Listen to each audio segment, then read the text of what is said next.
So if you could be here around 9, that would be great. Okay? Well, listen here. Hello, and welcome to 90 Day Fiance Okay.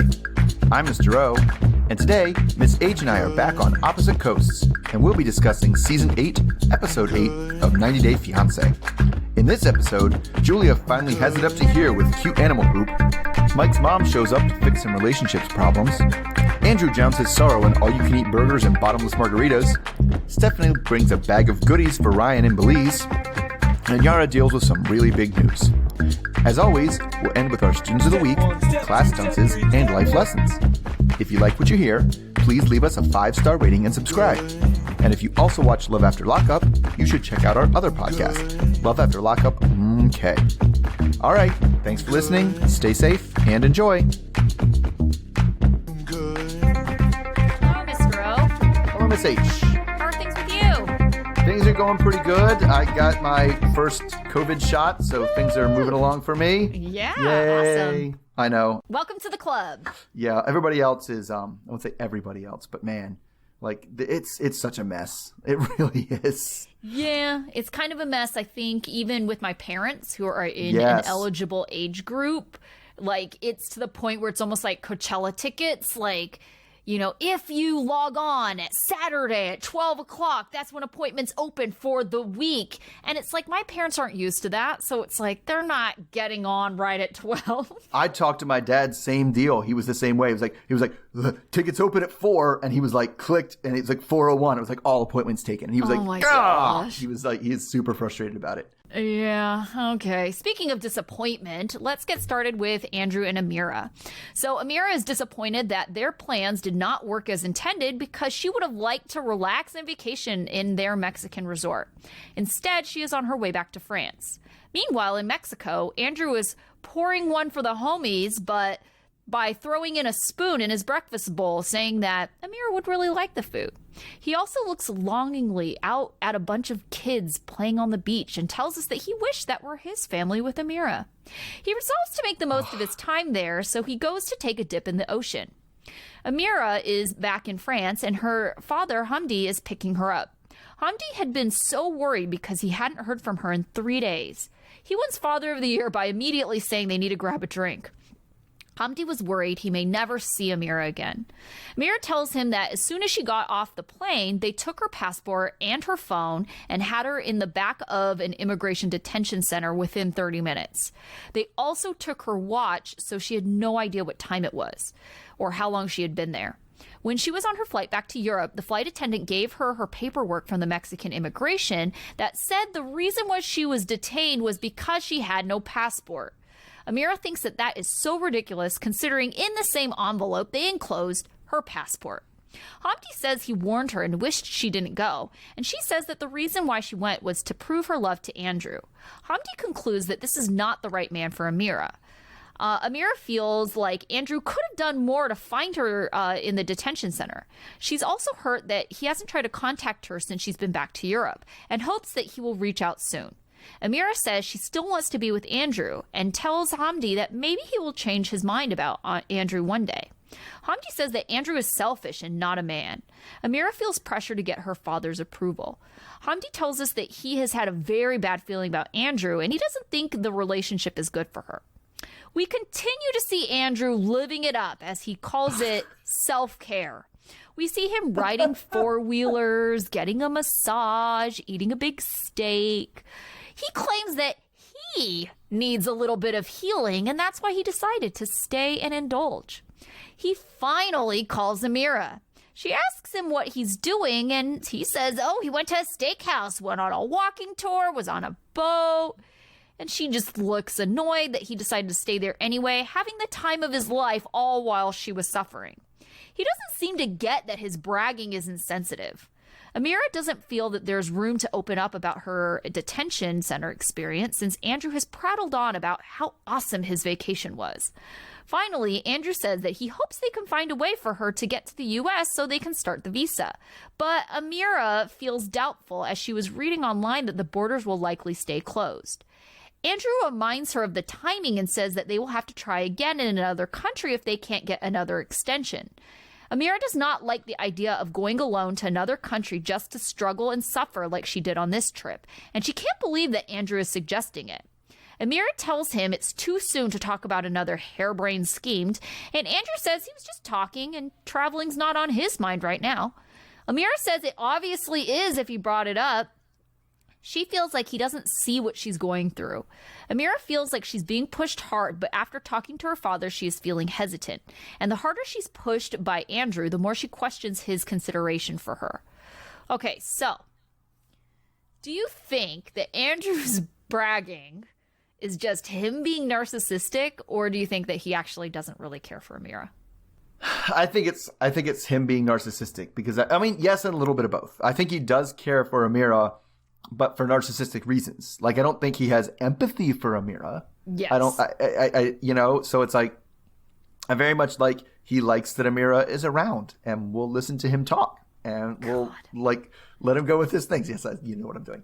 But anyway, but like, oh my God, how could you, I can't even comprehend being that insensitive. Oh that my the God, first time you call her, you're like, oh, I don't know. My boat tour wasn't as fun without you around. My Your God, he boat was tour? the worst. Oh my got the goodness. Do you not massages. remember where she was? Detention center. Come Oh on. my God. Like, it just seems to me any halfway reasonable person would do one of two things. And this is the halfway reasonable person would still stay and indulge in all the vacation things and just lie to her and say that he's just staying in the hotel room and he's just waiting for the flight. I didn't want to pay the extra for the early flight. I'm just like sitting around in this hotel room not doing anything. I'm missing you. I wish you could be here and I'm going to go home. Right? That's halfway reasonable. Sure. While, still doing all the stuff. A more reasonable person would be like, oh, I just, after what happened to you, I just can't stay and enjoy this vacation. I can't do it.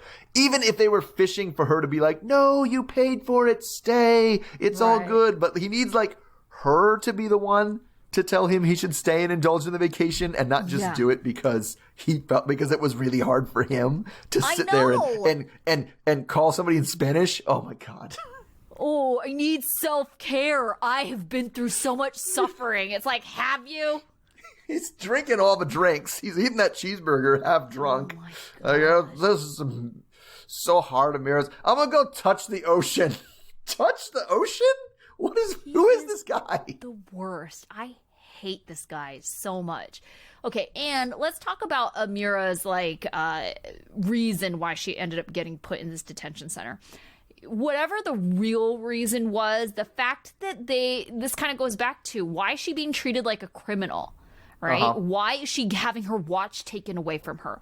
Why is she having her cell phone taken away from her? Like, is this really for COVID?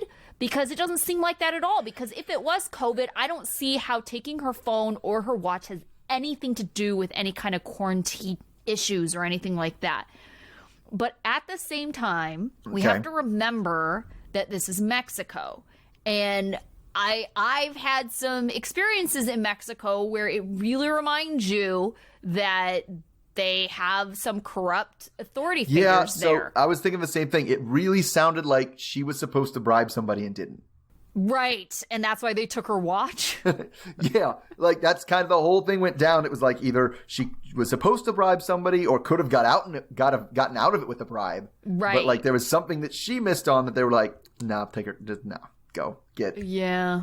I mean, I wouldn't get it either. That's why I thought, from Love After Lockup, Marcelino's bribe to the desert moon worker was so smooth. Like, it's definitely to me, the bribe thing would feel like the one time out on the East Coast that we had an earthquake, and I'm not a California person. So it was just like, it happened. And I was like, it's an earthquake. Can you guys imagine? Like, I imagine the same thing. He's asking me for a bribe. Like, this is what's going on here. Is this real?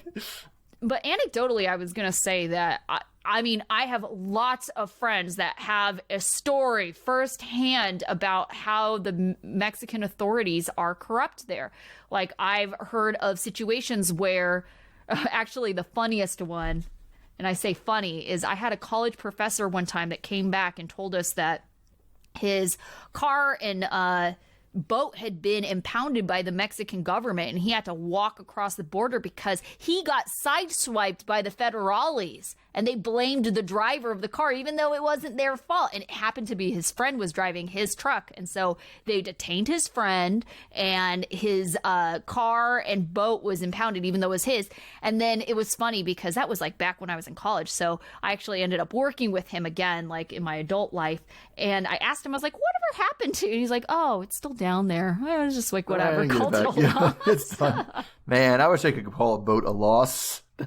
Well, sweet. he said it was just a cheapy, like, dinghy type. Oh, for like a fishing. rowboat, like a thing with the outboard motor on it. Okay, Right, okay, right. fair enough. Fair enough. Okay, this is what I want to talk about because it was one thing I liked in this section. Mm-hmm.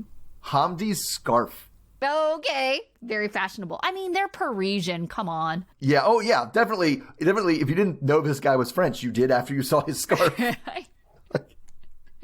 I mean, I love Hamdi, and what I think is so Hamdi's the great best. too is the fact that he totally is picking up that Andrew is a freaking weirdo, right? He's like, I don't like this guy. He's like giving off weird vibes.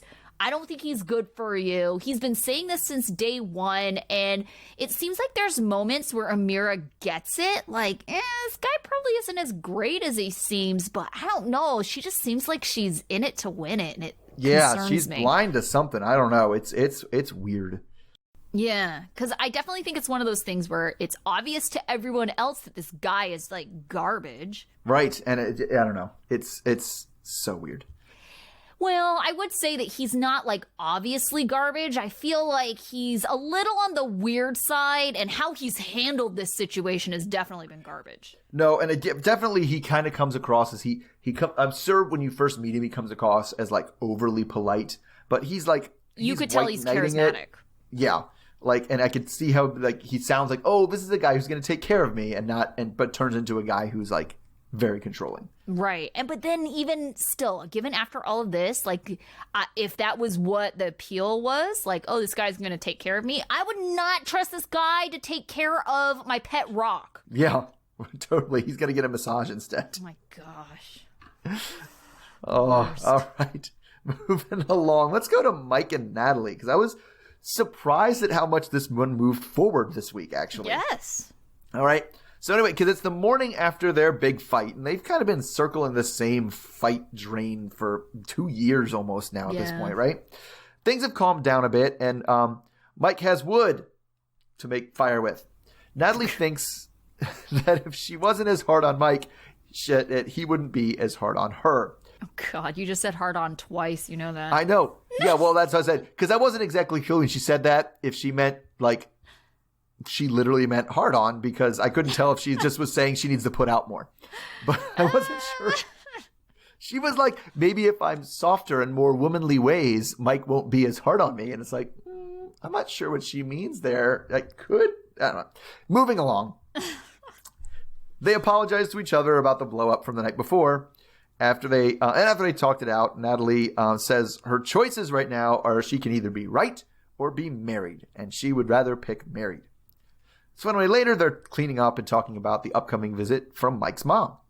Natalie would prefer that Mike's mom came later once they kind of have everything settled down and settled between the two of them. But mom already knows everything, and she's on her way. Mike admits that his mom is no joke and can be quite hard-headed, which then turns into a whole big long conversation about defining hard-headed and acting hard-headed and what things are. I know, yes, hard is coming up a lot in this review. Yeah. Anyway, especially because Natalie thinks it means not sentimental, and it's a whole thing. But anyway, when the mom, whose name is Trish shows up after the long drive, we assume, from Oklahoma, Mike comes out to compliment her shoes and greet her with a hug. He weirdly makes Trish and Natalie introduce themselves to each other. Trish thinks that they'll get to know each other very well during this trip. At some point, Mike and his mom start to tease each other, and Natalie just seems really confused. It is a sense of humor that she just does not possess. She tells Trish that she often gets confused by Mike's straight-faced teasing and thinks it's just mean and not funny. They start to get in the conversation a little bit, but then the whole thing kind of drops dead when, Natalie hears that there might be bears around. She later makes a joke then Trish makes a joke about grandbabies, and then Natalie brings up the missing ring again. More importantly, she says she doesn't want to bring a baby into such a volatile relationship environment. And then the whole meeting just kind of falls into an awkward silence. Then the three of them go out to dinner. Trish laments that the language barrier is keeping them from having a real good full conversation, but Natalie is more comfortable with silence than Americans are. When the food comes, Natalie once again thinks they secretly put meat in it, and then tells Mike not to eat so much butter, even though Trish says that butter is good for your memory? God. Then they start to tell Trish about some of the things that have been going on. Natalie hasn't unpacked, they're fighting a lot, and Mike won't set a date for the wedding or give the ring back. Trish talks to Natalie about it, and Mike is impressed because, she actually gets Natalie to admit she did something wrong. Natalie tells Trish that the only reason she really wants a date right now is that her mom can't apply for a visa without a reason, and there has to be a date for the wedding in order to give her a reason. Trish suggests that they set a tentative date so that they'll have something to work towards, even if it ends up getting canceled. Natalie is pretty thrilled with this decision and says that Trish is the magic button to Mike's heart. The next morning, Natalie is in a much better mood and hopes that Trish is liking her as they make, I think, crepes. I think that's what they're doing. Yeah, couldn't tell. Anyway, they start talking dates, and Mike suggests April 2nd, but Natalie says, how about the 3rd, because of the Holy Trinity for some reason. But that works out for Mike because that's a Friday anyway. Not sure why he first suggested a Thursday, but whatever. I don't know. That's so weird. They tell Trish, who then gives us the whole classic 90 days isn't really enough time spiel. God. Natalie says she's okay without a church wedding because Mike isn't baptized, so that couldn't happen anyway. With excellent timing, Natalie's mom calls and they give her the news of the wedding date, but after they hang up, Natalie bursts into tears because she misses her mom so much. So, what do we think happened here? Do you think Trish kind of got through more to Mike or more to Natalie? Well, okay, so I think that part of it was that there were legitimate, requests on each side, but because they were having a hard time communicating the reasons why, I think that's why there was so much resistance for the other person. Like, for example, setting the wedding date, right? In Mike's head, he's probably thinking oh, she's pushing me to make this happen and to corner me into decision, solidifying things. And Trisha's just well, her mom needs to apply. If you end up changing the date, it's not a big deal. Just apply for it, so it's kind of just being able to give a reason, I think, is something that they've been struggling with. Things like even the ring, Trish saying, well, it's the security of it. And, Natalie, I think, also apologizing. That's the first Mike is hearing about it, which I do think softened him a little bit. But speaking of softened, let's talk about the butter being good for your memory, because I was just is that really a thing? So I looked it up. Okay. It's all right. not. Good. It's the opposite. So I read an article with Harvard Health that basically said that butter and meat have found to have adverse reactions to your memory. Interesting. But maybe she remembered she had too much butter. So she remembered it was something about butter and memory and just said, well, I like butter, so it must be good for your memory. Butter increases your memory. It's very interesting. It's I feel like people tend to remember kind of these, maybe even antiquated research studies that have since been disproven. More recently, I had a friend who said, you shouldn't drink apple juice. And I was just what are you talking about? Can't drink apple juice. And it was because I guess sometime in the 80s, there was a study that had come out saying that there was trace amounts of cyanide from the apple cores. From the seeds. Yeah, right. In apple juice. And there was some kind of, report on it. And his mom, had read about that. And so as a kid, he didn't have apple juice. And so now he thinks that it's still a thing to this day. And I'm I'm pretty sure that's not a thing. Why would they still sell it? Super common. That's actually a huge problem with the current media environment. Mm-hmm. Is that they find that it's people do a really good job of remembering what they heard, but not remembering where they heard it. Mm-hmm. And so if you're doing something to, if there's a lie out there that's floating around in a conspiracy and you go to debunk it, there's a really good chance that you will actually make it worse. Because the people will be I remember hearing something about how that guy did that. I remember hearing something. And the more you hear it, the more you remember it. But you don't remember where you heard it, and you don't remember that you heard it when they said, yeah, there were rumors that this guy, kidnapped a baby when he was 18. And that didn't happen. Right? And you're like, that is completely false. But then next time you hear this guy kidnapped a baby when he was 18, you're like, I did hear that before.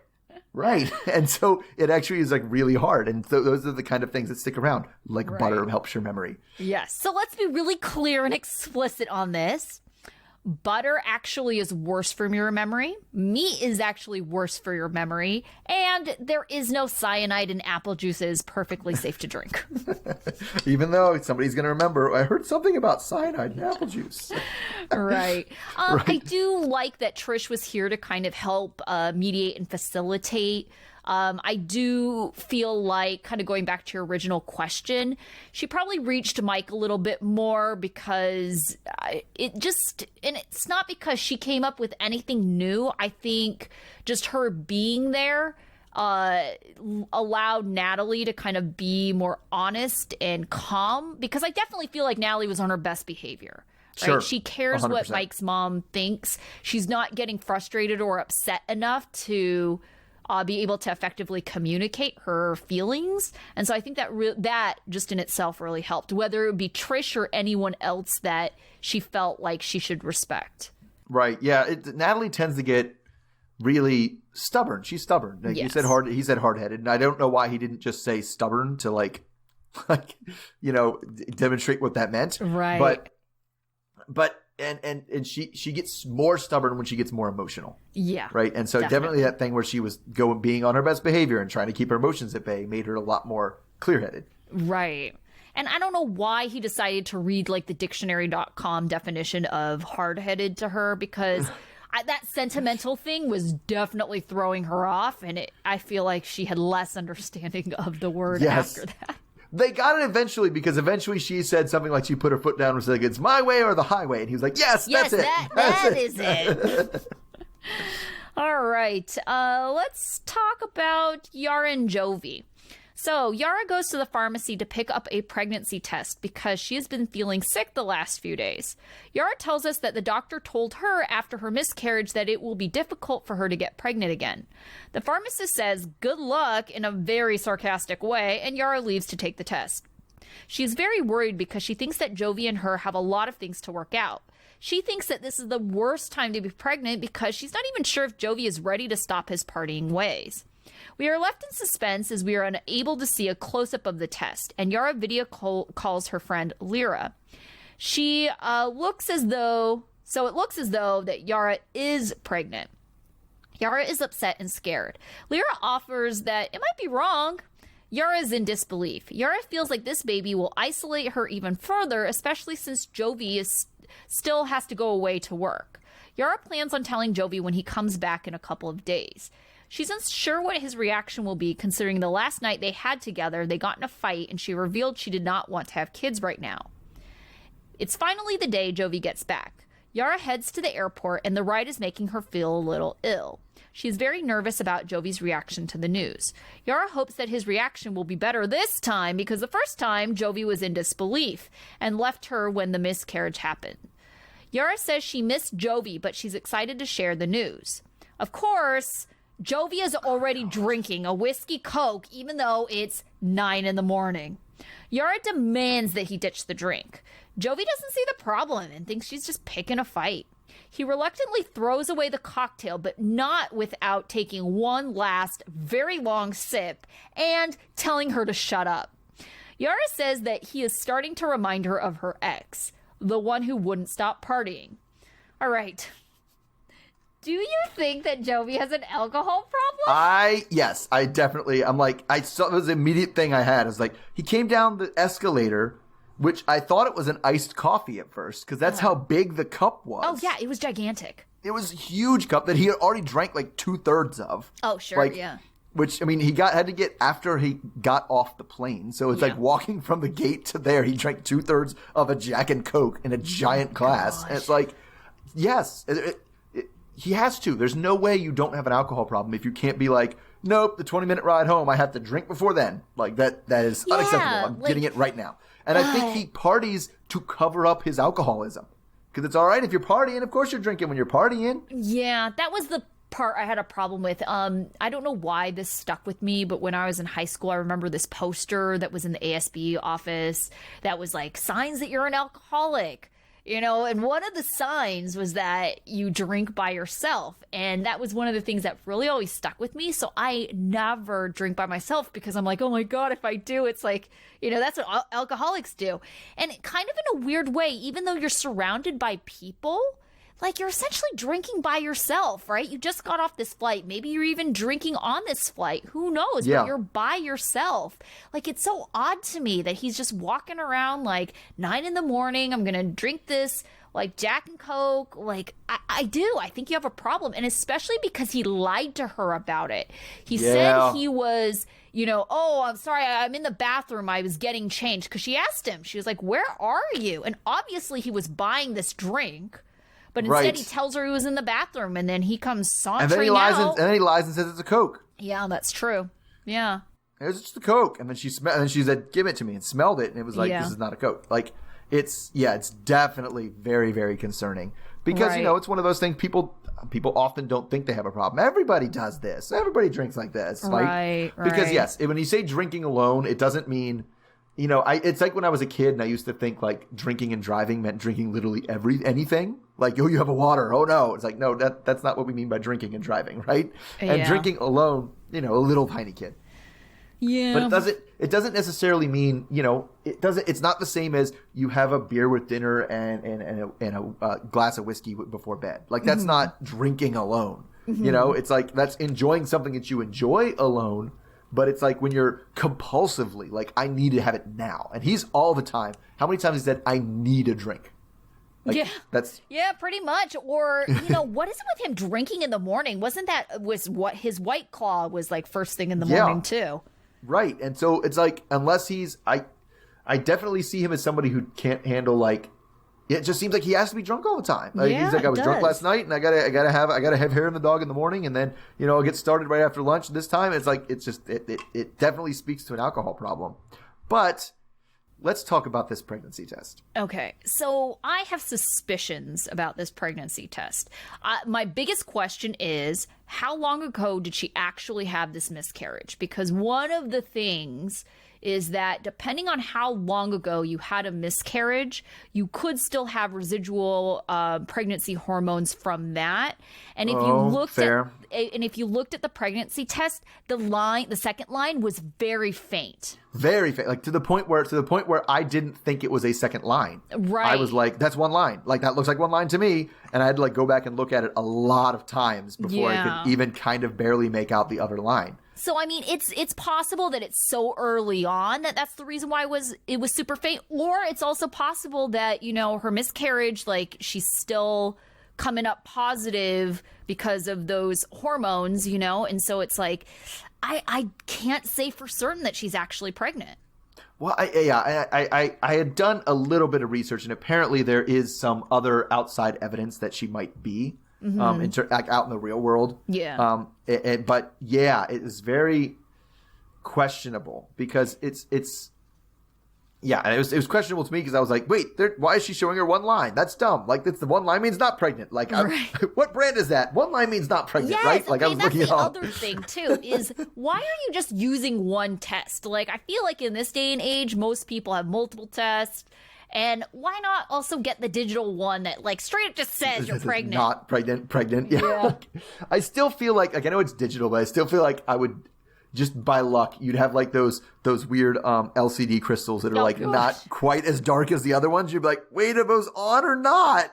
Like, I can't tell if they're on or not. The other thing that I have to anecdotally say is that I really wish that doctors would quit telling people like, oh, it's going to be very difficult for you to get pregnant. And I say anecdotally because I swear I've had friends that have had some kind of situation happen and they have been told like, oh, like it's going to be tough for you to get pregnant. And it's just like, I feel like people are very lax with birth control if they have a trusted doctor telling them that they can't get pregnant, which is likely what happened in this case, right? Yeah. So she's like, oh, well, we can't get pregnant. No big deal. So you don't protect yourself, and then bam, you're pregnant. Right. It's the same reason doctors don't want to right now tell people who've been vaccinated, yeah, you can go do stuff now. Right. They're like, no, you still have to stay locked down. Like, let's go. Yeah, don't make any kind of guarantees. So I feel like doctors should just not say, because how can you really say that for certain? Like, oh, you're going to have a difficult time. Yeah. I mean, you can guess, and people just have a really bad idea of what probabilities are, right? Like, there's all the time people are like, if you tell them there's an 80% chance something's going to happen and it doesn't happen, they're like, you told me it was going to happen. I was like, no, that's like 1 in 5 that it wasn't going to happen. That's not zero. Like, they just hear a number bigger than 50%, and they're like, well, that's guaranteed. That's what's happening. And so, yeah, I'm totally on board with you being right. So, is it typical, or is it from the South, or is it production that the pregnancy tests were behind the counter? I think in California, you can just get them out and about. They're like in the same spot as They're right next to the condoms and stuff, right? Yeah. In the family planning aisle. Exactly. Yes. Right.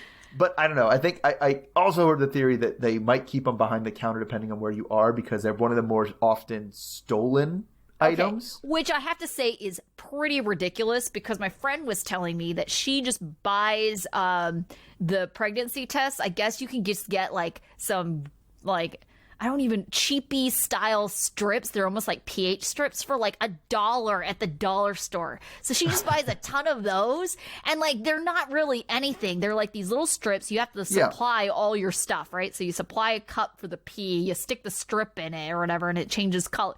So I mean, it doesn't give you any kind of reading or anything like that. But it's like, if you can get a bunch of those at the dollar store, like, come on now. They can't be that valuable. The people don't steal them because they're valuable. They steal them because they're embarrassed to pay for them. They don't want to bring them to the counter. Oh. And so they just grab one and like walk out the store with it. Well, that's kind of a bummer too, because then it's like, well, now you've made a big deal about it. Well, especially if it's like a teenage girl or something. Yeah, she's not going to want to do it. And then what are you going to do? Yeah. Like 3 months later, she's got a huge bump. Well, I guess I'm pregnant. Yeah, I guess I'm pregnant. Exactly.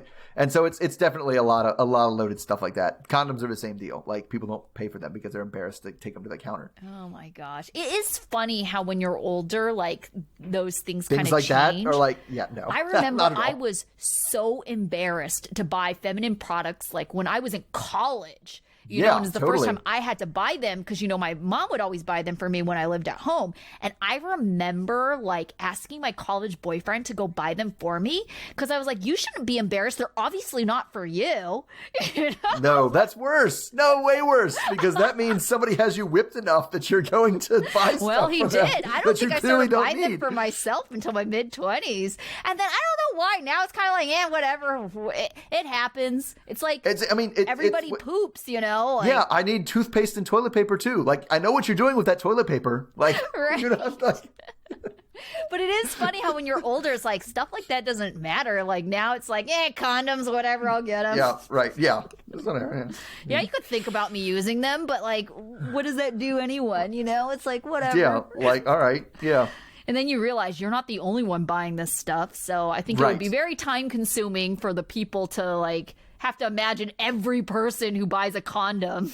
Yeah, that's just what you get enough to. And I'm sure the people who work at drugstores are like, I don't even know what they bought. I just scanned it all. Like, I didn't even pay attention to what it was. The price came up. Like, yeah, especially nowadays. Yeah. Very distracted. So actually, now that we brought up condoms, there was another condom thing in this one. It was with Stephanie and Ryan. So we start, they start us off looking at the hula hoops and the oil paintings. So we know it's Stephanie time. She's packing up because Belize has finally opened their borders and she's going to see Ryan. She haphazardly packs a suitcase full of gifts for Ryan, which we start with like 12 skull-adorned rash guards and 12 watches, including one $3,000 hideous monstrosity. I call shenanigans so hard on that. No way does that cost $3,000. Okay, we'll talk about it because, I call shenanigans. And another one that matches his pants exactly. The watches. Anyway, and also, of course, the family heirloom ring that she wants to be proposed to with. At the airport, she puts on a face mask with her and Ryan's picture on it. God. And goes through security as her pants mysteriously switched from being white to being jeans. The last leg of Stephanie's journey is a Cessna flight into town. Ryan meets her at the airport, I guess. This is the airport. It was really small with balloons and flowers, and they take their masks off and make out right in the middle of a terminal. They take a golf court to the resort hotel, which I guess we'll assume is this probably the same place where she's paying Ryan to work. Yeah, And things seem to be going okay as they take a tour of the room. They get all the then they get to all the gifts in this suitcase. Even though Ryan says he'd prefer she just gave him the cash. Anyway, she buys lots of clothes, underwear because he said he was running low. And What do you mean and running she low? makes Is it like a one-time use thing? It just seems weird. they get worn out and you have to throw them away. I know, but still, But- it's so bizarre to me.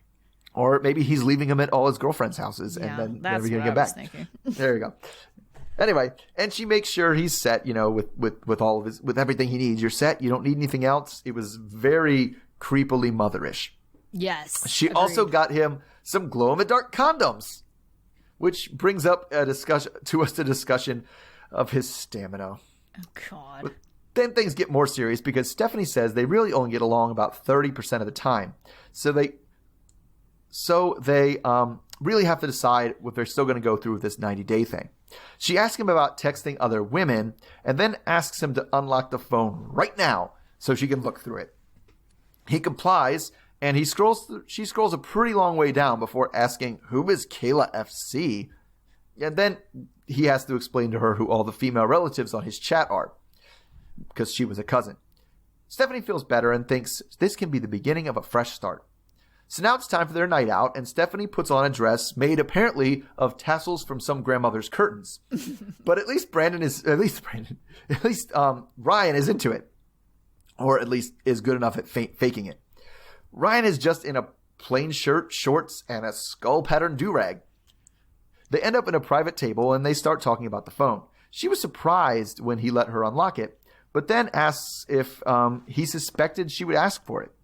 So it looks like she's already got her suspicions back about, him doing the sensible thing and having a burner. After he takes a photo of his food for Insta, she asks what he thinks about the visa process. The office closed its doors when everything shut down in March 2020, and she doesn't know how long this is going to take. But he is confident they'll get to the States. Now this is the confidence that she fell in love with. So she gives him the rings so when he's ready, he can propose to her. He says that first he wants to gain her trust back, but then, we talked about her trust back before they remind us that, she did sleep with his cousin. God. So, question first, we have a lot of smaller things to debate about. The watch, right? Yeah. I want to talk about the glow-in-the-dark condoms. God. But I want to start with, does he have a burner phone? Oh, yeah, for sure. I actually didn't even think necessarily that he had a burner phone, although that would be the easier way. I was just, he knew she was going to ask because clearly this wasn't the first time she's asked to see his phone before. So if it were me and I'd be like, okay, I have some suspicious things. Delete them all? Go through and delete them all. How hard is it to do that?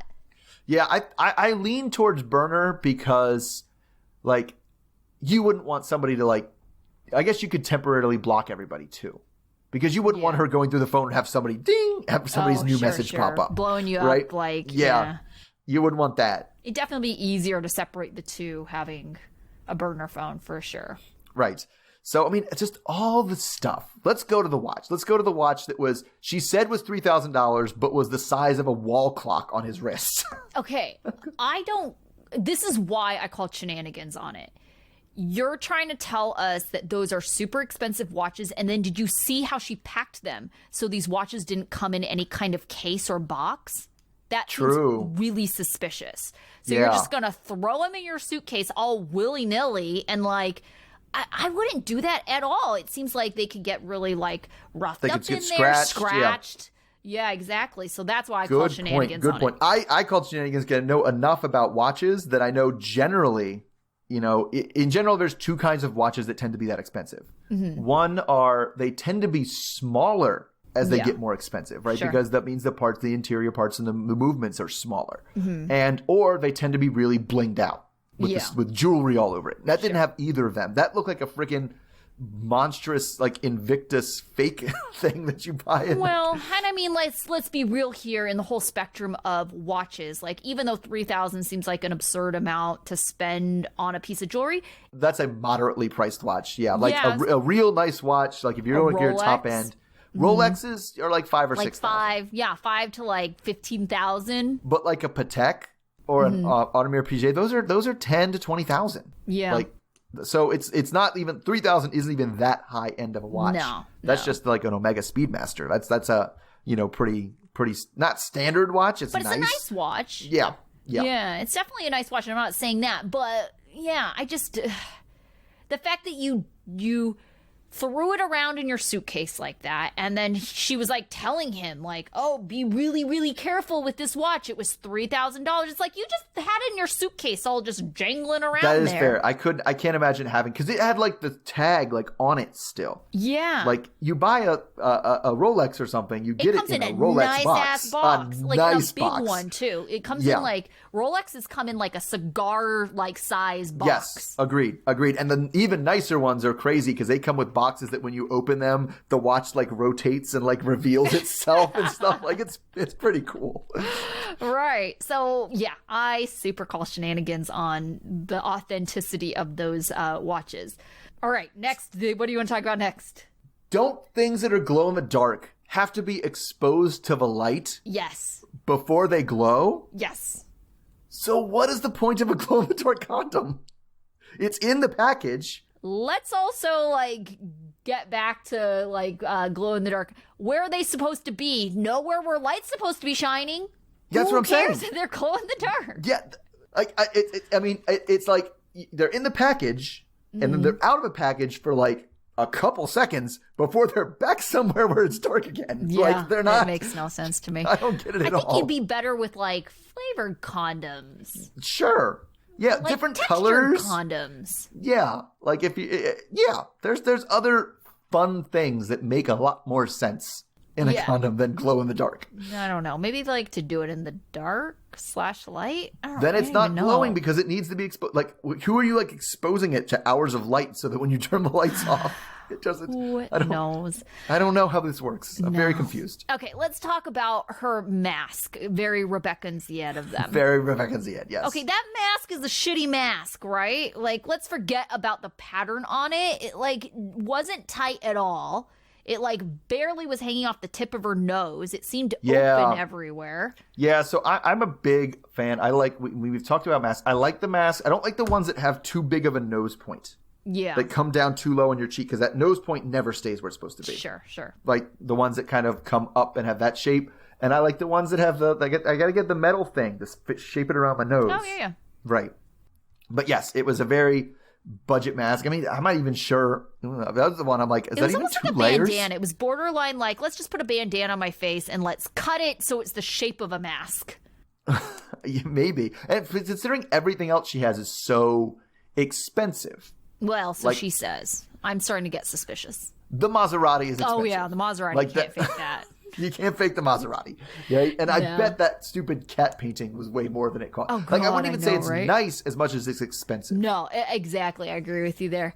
Okay, so they're meeting at the, quote, airport. I was like, who the hell is the camera guy on this? So you know how they were, like, kissing? And then I think there was some element of him twirling her around.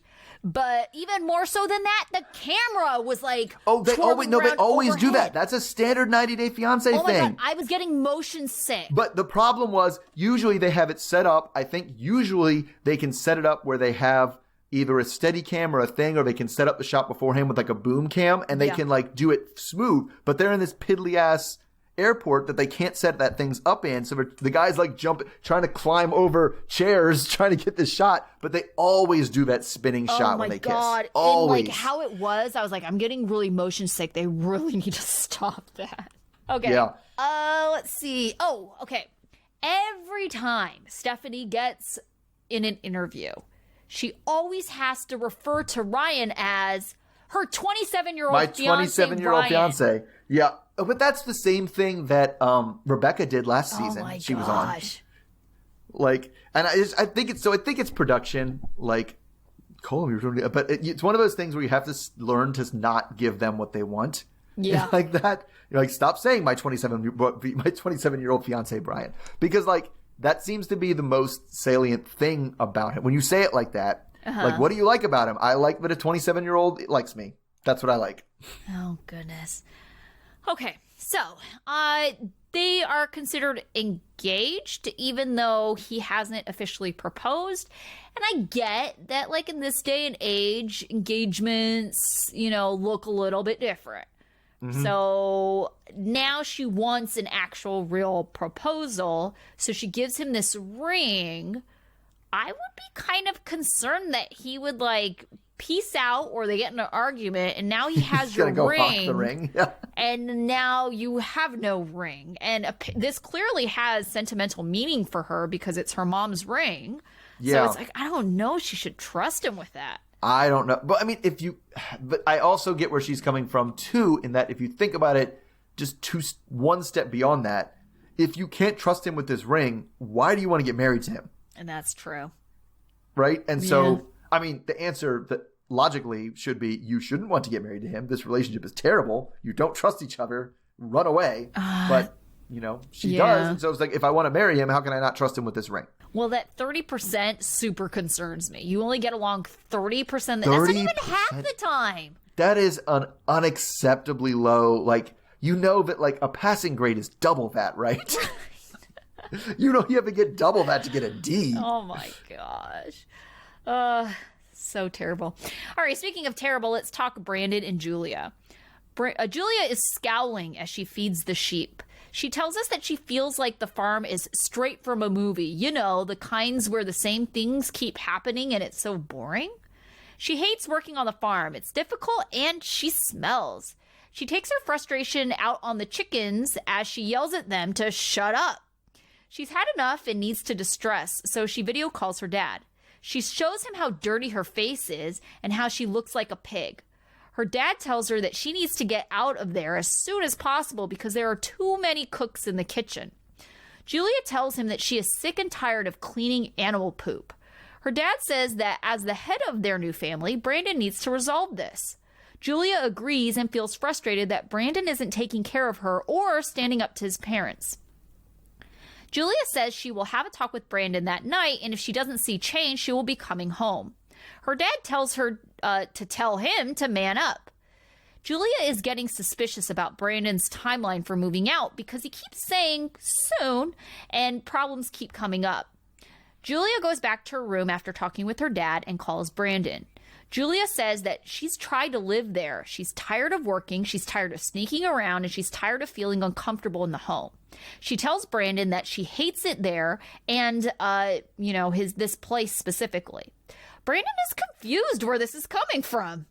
Julia says she wants to leave right now. He keeps saying, please, and she says no. And he asks if they can talk about it later when he's not at work, and she refuses. Brandon then says he doesn't understand her phobia of animals. And she says she did not come to America to clean animals, and everything is making her crazy and angry. Julia says she wants to leave right now, and if they don't, she will go back to Russia. She says she hates him now.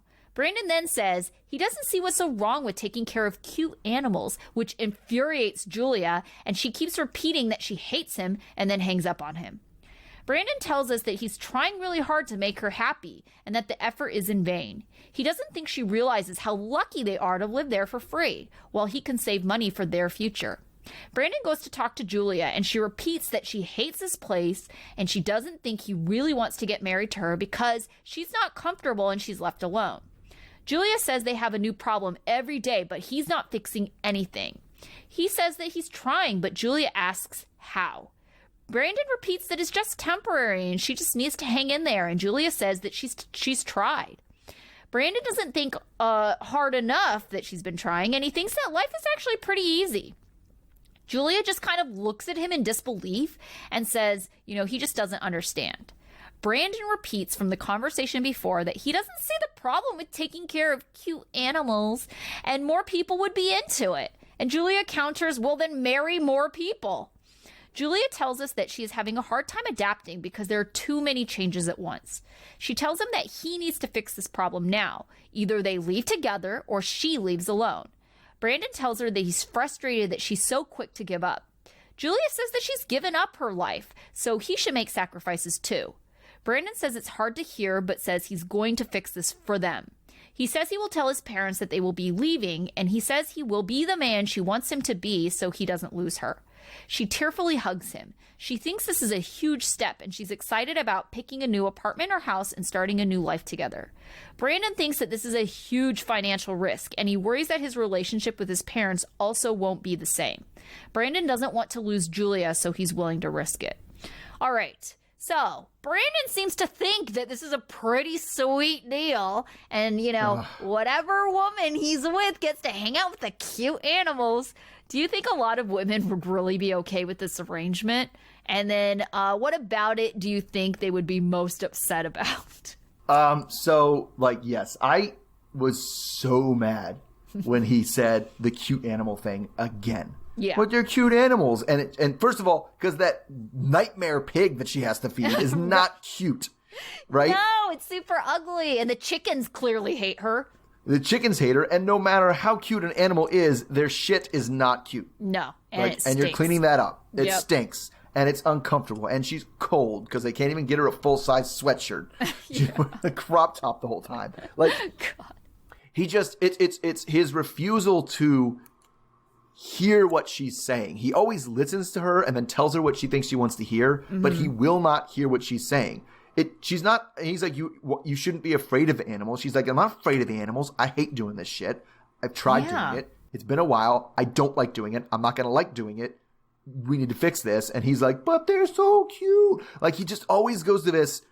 He does it with his parents too. He just kind of defaults to this cutesy way of talking and going, of trying to diffuse the situation that just, when employed in the wrong time, just is infuriating. Yeah. Like, you're minimizing everything I'm saying. Who wouldn't want to be cute animals? Like me. I yelled at the screen, me. I don't want to do that. I wouldn't want to do that. I'm a guy, and I'm a pretty tough guy who does stuff outside and does a lot of work. I grew up doing stuff not around a farm, but around the house and around the things But the animals, to me, no, I don't want any. Ugh. And I think it's different too. I've had a dog, and it's picking poop up was not my favorite thing, but it was just one of those things that happen, right?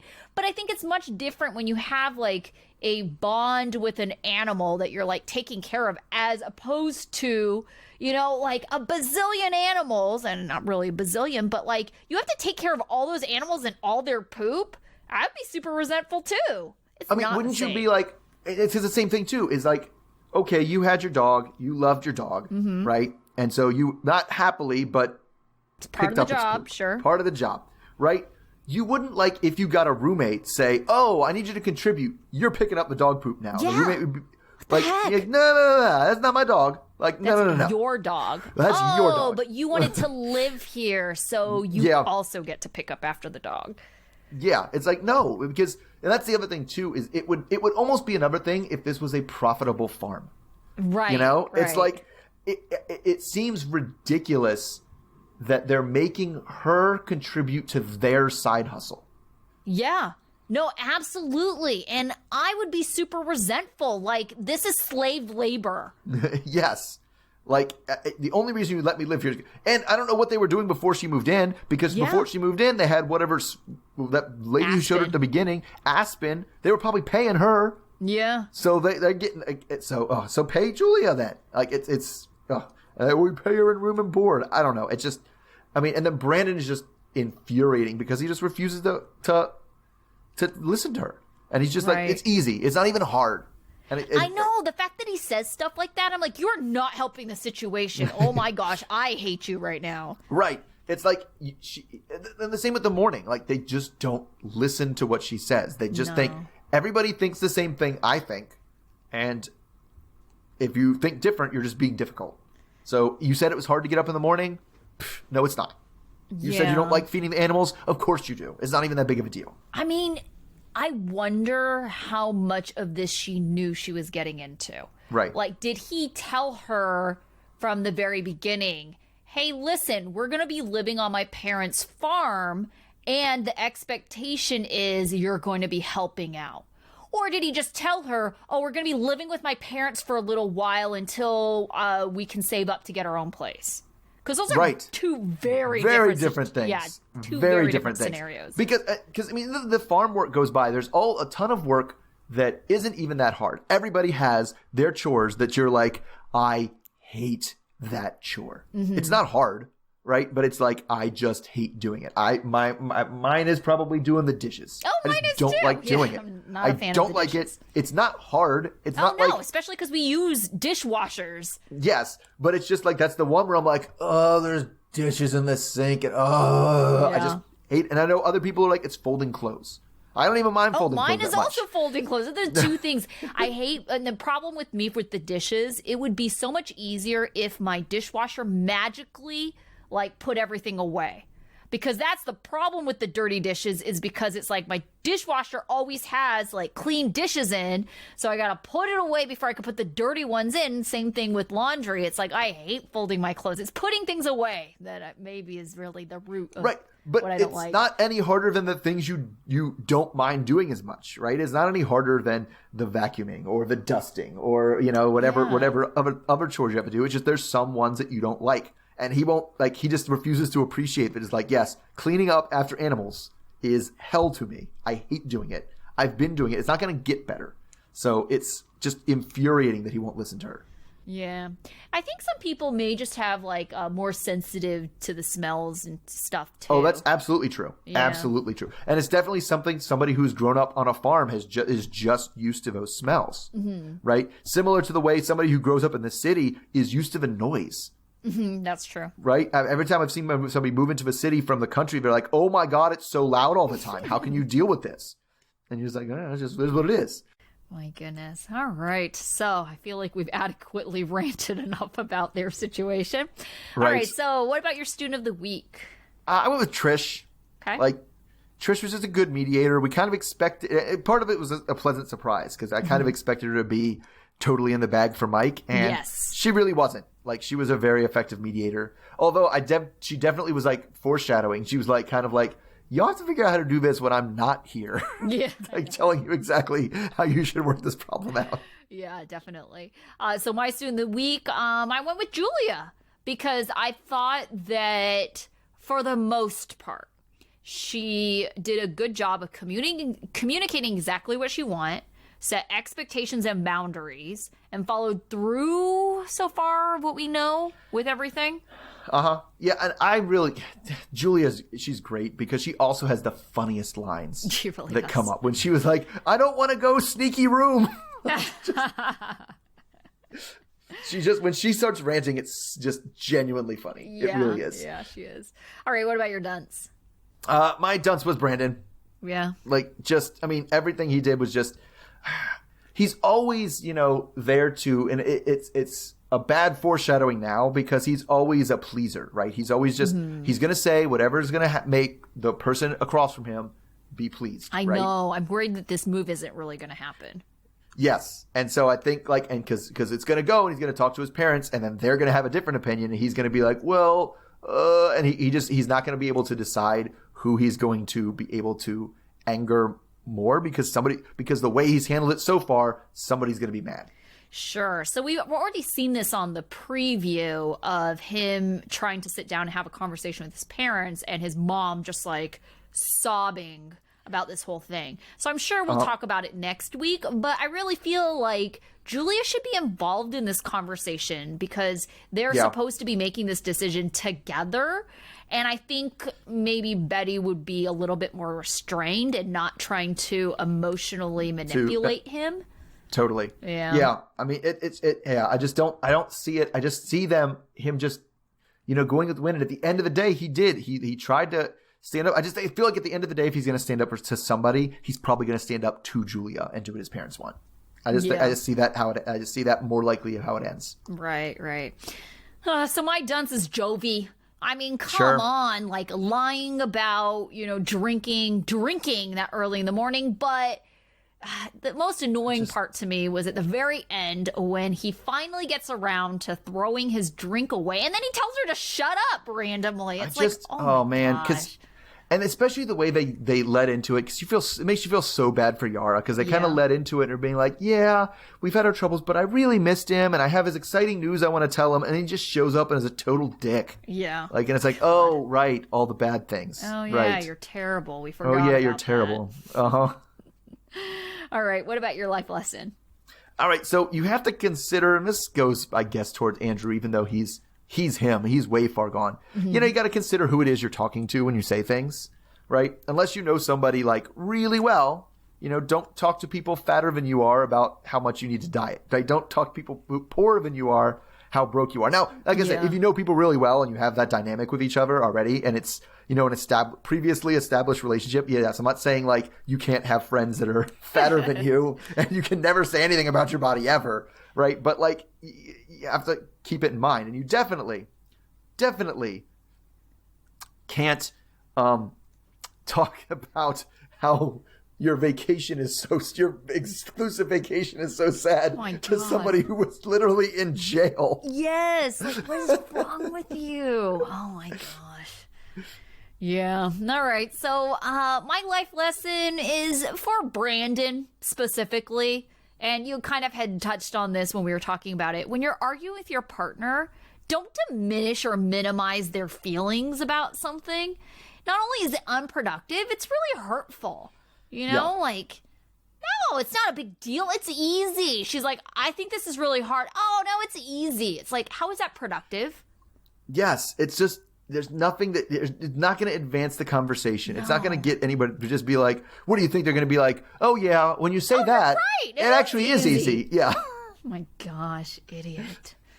Yeah, it's funny to me how, like, Brandon was, like, kind of cutesy and endearing to me, and he has definitely slid to the bottom of my list. Very bad. I mean, he tries to do that cutesy stuff all the time. Oh, like, I don't know, the only people that might be worse are actually his parents, because they made him that way. You know, what's kind of interesting, just a random side note, is I think the reason, and I realized this not right away, the reason why I was like, oh, he's so cute. He actually reminds me of a guy that I used to date a long, long time ago. And what's kind of funny about him is like the way he's kind of immature and like dealing with his parents and it's like, that was like my ex. I'm like, oh God. And so I feel like it's triggered me. And that's why it's like, no, you're in the bottom of this list. Right. This is gonna be a hard group to power rank at the end. I got a lot of bottom feeders here. Yeah, we definitely do. Race to the bottom as always. Right. All right. So yeah, I'm interested in next week seeing how Brandon handles his parents and if there's progress on there. And then actually a move, or if it's another backslide. Right. Yeah. And then we're also supposed to get some more Tariq and Hazel drama, which we did not see from them this week. Yes, they're looks like they're searching through catalogs for their throuple. So that's gross. God, that'll be interesting. Whatever. Yes. All right, sounds good. So we will see you all next week then. All right. See everybody then. Okay. Bye. Bye.